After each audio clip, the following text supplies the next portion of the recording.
Usage of rice water in skincare routine. First, use hand-picked rice grains. Now wash these fine grains with cool water. Now, it's time to bring it to a boil over high heat and wait for it to gently bubble. Now let it simmer. Almost done.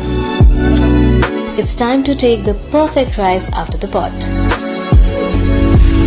Mix it with rajma and eat it.